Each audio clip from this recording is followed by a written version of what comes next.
Hi, welcome to another IELTS video. In this video, we are looking at the speaking exam, and we're going to go over all sections of the exam and talk about phrases that you can use in each section to deliver your responses to the examiner's questions. If you find this video helpful, come join us at IELTSnetwork.com, where you can meet other speaking partners and post MP3s of your own speaking. And visit my blog at IELTSSpeakingblog.com. When preparing for IELTS speaking, the first thing you should do is familiarize yourself with what is expected of you in the different parts of the exam. So, as you know, there are three official parts. Part 1, which is made up of scripted questions. Part 2, which is the cue card part that you will respond to as a monologue. And Part 3, which involves unscripted questions that are asked to you by your examiner. It's more of a discussion back and forth. Unofficially, there's a fourth part, which is the initial greeting when you meet your examiner. So the exam truly begins then. This portion is recorded, which is something you should know, and your examiner will be actively listening for any challenges you have when conducting this preliminary part. So for this section, keep your responses to the examiner's question very short and very to the point. You are not expected to elaborate on any of these responses. So examiners all over the world ask the same 4 questions when the IELTS candidate comes into the room. The first question is for your full name. And here you should just state your native name from in your native language. So here we have Edek Zandroznia. Now the second question, the examiner will ask you what you would like to be called. So Edek has an English name. His name is Edward, and he says, "Please call me Edward." Then the third question, the examiner will ask you where you're from, and the proper response to this would be, "I am from Słupsk, Poland." And there's no need to elaborate on that at all. And then the fourth is the examiner will ask you for your identification. Okay, and then so a simple "here you go" or "here it is" would work fine. Okay, so deliver these with confidence, and then you're all ready to get into part 1. So as I was mentioning, part 1 is scripted. All of the questions that you will be asked are written ahead of time.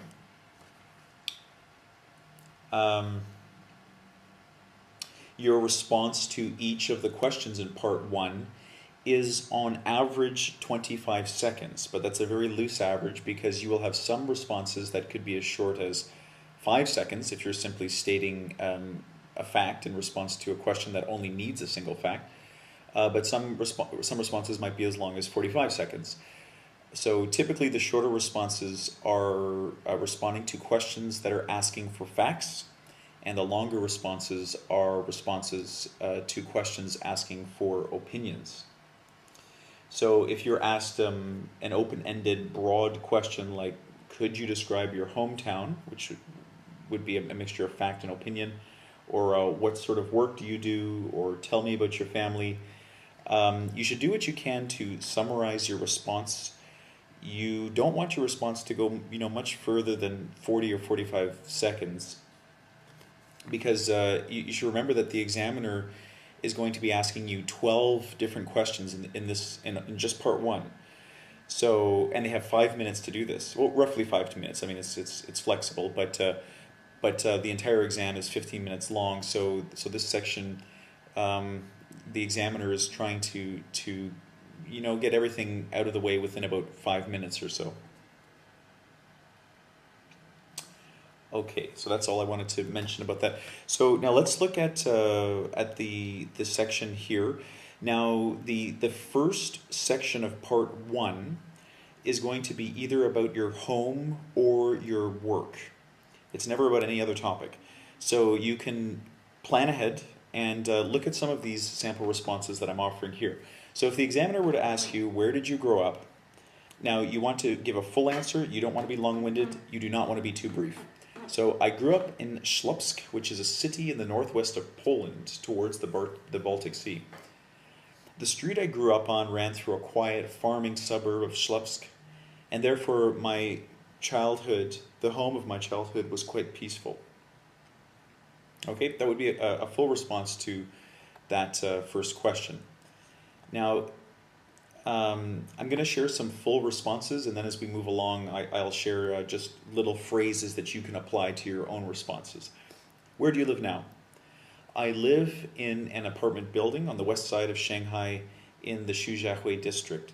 Now, if you were just to answer, I live in an apartment building, that would, that doesn't answer the question really. The examiner's asking specifically, I mean, what section of the city, what city are you in?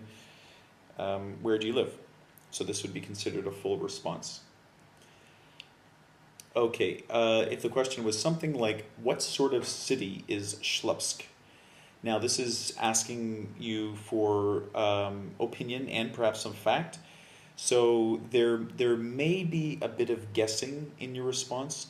And when I say guessing, I mean if you were trying to come up with, say, the population. So for example, if someone asked me what's the population of Ottawa, the city I come from, well, I don't actually know the exact figure. I would guess it's say perhaps around 1.5 million people.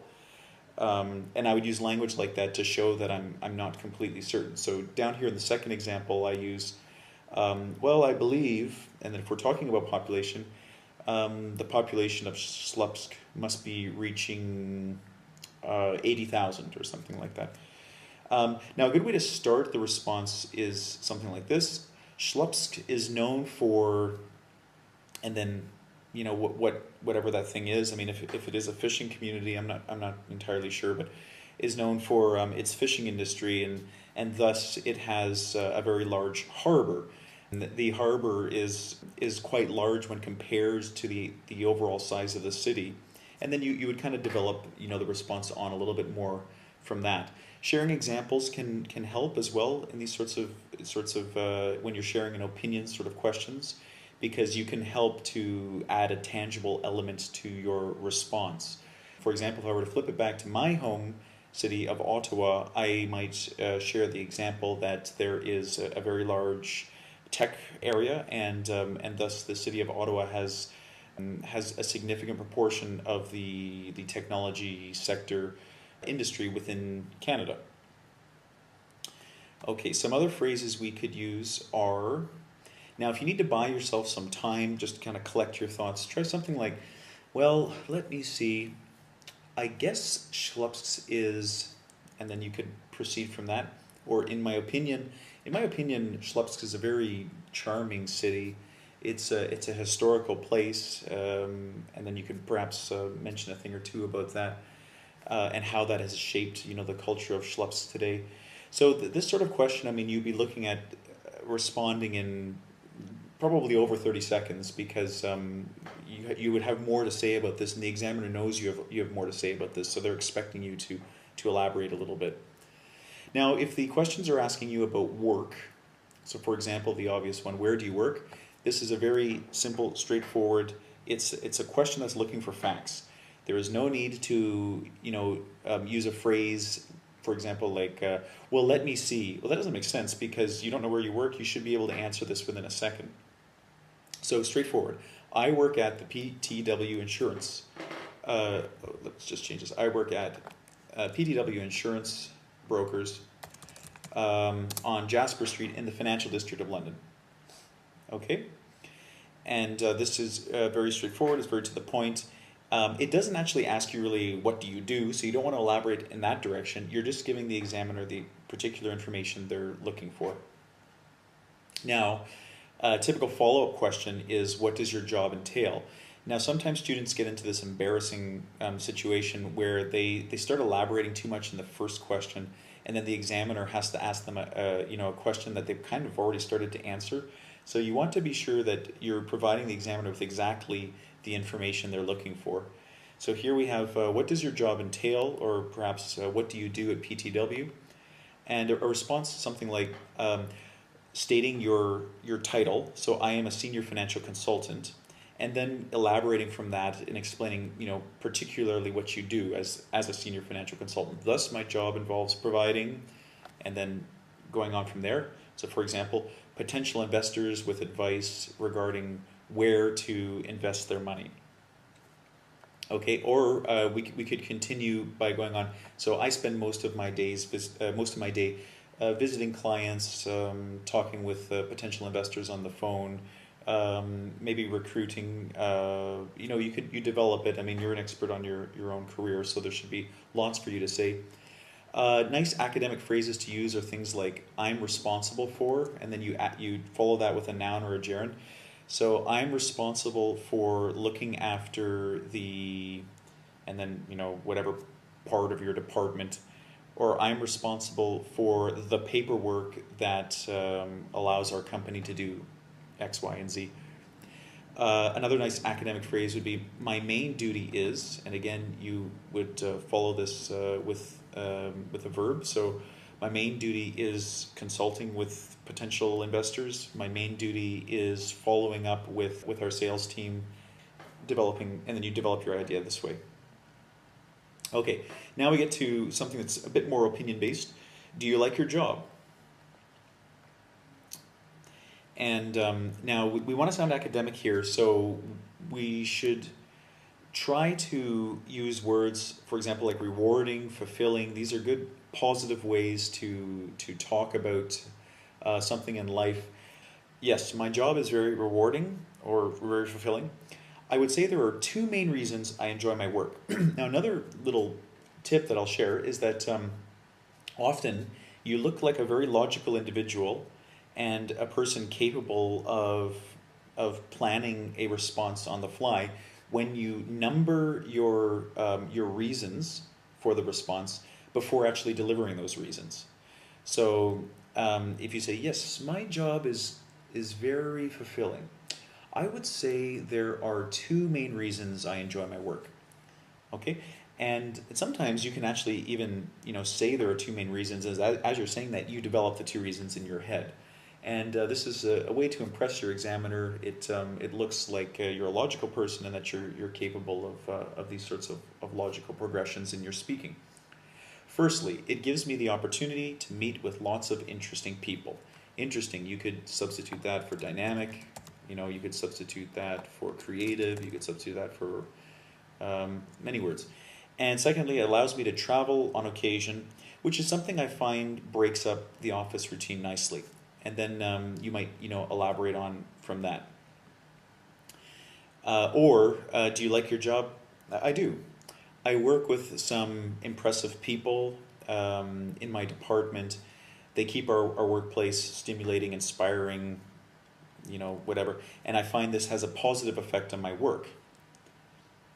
Okay, so using this sort of academic language, developing your ideas, keeping the ideas linked together, and so this sort of response, again, this is an opinion. So your examiner would expect you to elaborate a little bit. So maybe 6 sentences about why you like your job, organized, to the point, but a very full answer. Okay, so now after that first section of part 1, you will come to this section. So the examiner will ask you 4 scripted questions about another topic, and this section is roughly 1.5 minutes long, maybe a little bit longer, maybe as long as two minutes. So this could really be about anything. So I'm just sharing a few things that you can use. Sometimes it's nice to qualify your verbs with an adverb. So here we have "I particularly enjoy," or if the examiner is asking you about maybe what you do on your free time or something like that. You sound more academic when you qualify your response using these descriptive words. Or for example, "I would have to say." Now this is a great phrase because you can apply it to so many different things. Even when we were talking about do you like your job? Well, I would have to say that, yeah, there are several things I enjoy about it. It's a nice sort of lead into to whatever you're going to be talking about, and it makes you sound very fluent when you use it. I would have to say the infrastructure is something I would alter. So for example, again, if your examiner asked you about Śląsk, if we were this individual from Poland, and they said what would be what's something you would like to improve in your hometown, in your home city, this would be the kind of structure we would want to do. I would have to say the education system is something I would be interested in developing. You see, and then perhaps an example we stick in here. So you see many children are being held back, or many children are experiencing, or something like that. I wrote here a brain drain just to remind me that to share an example from my own city. So for example, in Ottawa, Ottawa perhaps is experiencing a little bit of brain drain. So educated people are going to other cities or to the United States or somewhere else to work, and that's something that I would have to say is something I would want to change, something I would want to alter about my home city. Buying yourself more time. Always good to have these phrases in mind, and have several of them, because you don't want to keep saying the same thing. Every time I don't want to say to my examiner, let me think about that for a second, because the examiner is going to think I'm talking like a robot. Let me think about that for a second. I suppose the thing that I would want to alter about my home city is XYZ. It's hard to say. I would guess a couple of different phrases we can use to start our speaking and to stimulate more thought. The examiner asks you 4 scripted questions about another topic. So here, this is the 4th topic, and they ask you, asking more questions about it. Not that perhaps it could be something like, well, what do you think would be a challenging job? And you should be looking for modals in their questions, because typically when you're asked a question with a modal, you're going to respond with the same modal. So I imagine being a police officer would be challenging, or would be rewarding, or would be exciting, depending on what the examiner's asking. Or I imagine, now here, yes, I just wanted to note to myself, so it's a noun or a gerund. Yeah, so anyway, it's just, this is the structure here, and you could stick in a noun or a gerund if needed, and then you would elaborate on that, because, and on. Okay, let's talk about part 2. Recently I made a video entirely on part 2, so you might be interested to have a look at that. I'll put a link to it in the description of this video. So as you know, in part 2 you're handed a cue card, and the examiner gives you 1 minute to prepare, and you are expected to deliver a 1 to 2 minute monologue based on what your cue card says. Okay, and then roughly this section of the test is 5 minutes, roughly. So when you are preparing, you want to write a few keywords to help you remember what you want to say about the different things on your cue card. I also strongly suggest you get down some vocabulary that fits in with what the subject is. So if it's, for example, a medical related subject, write down a few key pieces of academic medical vocabulary, because sometimes when you get to speaking, it can be easy to forget these words and not use them. And if you have them written there in front of you, you can pull them into your response from time to time. So now, nice ways to start the part 2. If it asks you, for example, what are some problems of whatever. So there are several, and then we might expand this to say something like, there are several reasons why X, Y, and Z are happening. Firstly, this is happening. Secondly, an additional reason is, and we progress our response that way. Sharing examples is a good strategy to follow, because it helps, once again, you put a tangible slant on your response, and this can really help to add some weight to the overall response that you're giving to the examiner. So I feel XYZ plays a good example here. Or, for example, for instance, you can use these phrases too. Okay, now when we want to progress, we would use phrases like, another thing to consider is, or phrases like, that leads me to my next point. So if you want to connect, and these sorts of phrases are great. Your examiner will love them because it makes it look like there is a logical progression to what you're saying. Lots of, they definitely can't mark you down for cohesion. And if you're saying these phrases, in exactly this pattern, they can't dock you for grammar because everything I've got on the screen here is grammatically correct. However, it is important not to forget that. Okay, so if you are talking about, changing something, and there may be some repercussions from that change, so you might want to point those out. However, it's important not to forget that. Although I don't know much about XYZ, I can't say that I know, I can't say that it is whatever, or I do know that it is whatever. As far as XYZ is concerned, I would imagine, so this is often a good way to return to a point perhaps that you had brought up earlier. So as far as Ottawa is concerned, I feel that the brain drain issue is really minor. It's not something that's going to have any significant effect on the overall ability of people in Ottawa to produce tech-related products. Okay, let's go to part 3. Now, part 3 is different from part 1 in that the examiner will be referring to unscripted questions. We'll be giving you unscripted questions. So it's much more of a discussion than part 1. And it will challenge you with questions that require you to give suggestions, to analyze a problem, to compare or contrast, to speculate. So for example, what do you think would happen if XYZ?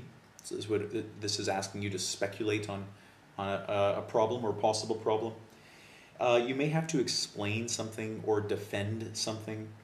So for example, in your monologue in part 2, you might have said something and then the examiner will respond, you said that you feel there should be fewer holidays in your country. Don't you think people require the occasional holiday to recuperate? They might ask you a question like this, and then you have to defend what you said earlier. Your response to each question is expected to be about 25 seconds long, again, on average. You should remember to be confident and engaged when you speak. So it's supposed to be a discussion. And in this section, your examiner will be more forgiving if you ask them to rephrase a question, because these are questions coming mainly from the examiner's mind. So even between native language speakers, asking for clarification on a question is normal. So asking for clarification once won't be a problem. Okay, let's look at some possible responses. So for example, if the examiner connects this to your part 2 response and says, when you were talking about your dream job, you mentioned you like science. How did your interest in science start? Okay, and then we would respond with something like, well, I suppose my fascination with whatever, if it's science, commenced when I was about 13. I had an inspirational teacher. And these words in here, because we all need to, some time to think sometimes, and these can be stretched a little bit, even, up to here. Well, I suppose my fascination with, see, I can stretch these out and it gives me a bit more time to think, and it makes it so that the examiner doesn't feel I'm being awkward, or that I'm pausing, or that I'm creating any sort of interruption in the flow of my speech. Okay, so don't be shy to pull these out a little bit if you need the time. How about here? Well, I guess it can be traced back to, now again, I'm drawing this out, or I could even change this to could, maybe sound a little bit better. I guess it could be traced back to an inspirational teacher I had 20 years ago. This person was very, see, when I draw my language out like that, you can't do it for the entire sentence, but just at the beginning, it helps to give you a bit of extra time to think and organize your thoughts. Honestly, I don't remember quite how I became fascinated with science. But I do remember several influential forces that likely played a part. The first was, I like the word several because it's a good way to set up a response that's going to have parts to it. And sometimes, like we were talking before about things that we enjoy about our job, and we can specifically say there are two things I particularly like about my job. Sometimes we don't really know, or we're not entirely sure how many points we're going to be sharing. So a word like several helps to set up a logical response nicely. And then we can talk about the first. So the first person, and then what happens is then something else pops into your mind. Oh, and I can't forget Mr. Stevens. He was a neighbor I had that made an impression upon me as a child. So, just elaborating a bit further on how we became interested in science, or whatever the question is. Okay. The examiner asks you 4 unscripted questions loosely related to the topic of part 2. So now we're getting 4 new questions, and these will also be related to the topics that have come before, but they're starting to branch out a little bit more. So, for example, how important do you think it is for people training to work in the sciences to understudy other scientists? Okay, so this might take us a second to pull our thoughts together, and these sorts of questions. I mean, like I was saying, you could ask for the examiner to rephrase or to state again, because they are a little bit longer and they're going to take a bit more brain power to respond to. So I feel that is a critical step to the training process, or I feel that is an imperative step to the training process, or I feel that is an unimportant step to the training process. That is a mundane step. That is an unneeded step to the training process. Okay, lots of different ways to qualify our answers. Scientists, or whatever, XYZ, need to experience the process of diagnosing patients firsthand. And then you could go on. So, for example, if they didn't have this as part of their training, they might not know what to do in the situation when it happens. Or we could respond something like, understudying is a major part of. I feel it is modestly important. Of greater importance is the theoretical training they get in class. Okay, so here we're turning the response around a little bit. How important is it? It's not important. What is more important is XYZ. I suppose that would depend on what science they are studying. And again, drag this out. Well, I suppose that would depend on what science they're studying. I mean, if they are planning to become medical practitioners, then yes, it is important. Then yes, it is important. But otherwise, right, and then we could continue on like that. So as you can see, there are certain phrases that you can use to be properly prepared for whatever situation comes up in your exam. So I hope you're able to include some of these short phrases in your own responses. Now, if you're listening to this and you don't have access to a speaking partner, I think A1 is you need to get yourself in touch with somebody on Skype, and you need to start practicing, coming up with your own. So with your partner, you can write your own sample IELTS questions, and just practice back and forth. And you should be practicing an hour at least every day. Practice your speaking, practice responding to these responses that are 5 seconds long, responses that are a minute long. You should be practicing all types, and try to pinpoint when you're going to be required to share facts, when you're going to be required to share opinions, and maybe support your opinions with facts. All of this is very important. So as I pointed out at the beginning of the video, you should come join us at IELTSnetwork.com, and you can find speaking partners there. You can post your speaking for me to listen to, for other students to listen to, and provide provide feedback. You can provide feedback to other students. I think it's a great tool that is available to you, so I hope that you will come and use it. Thank you very much for listening, and have a nice evening.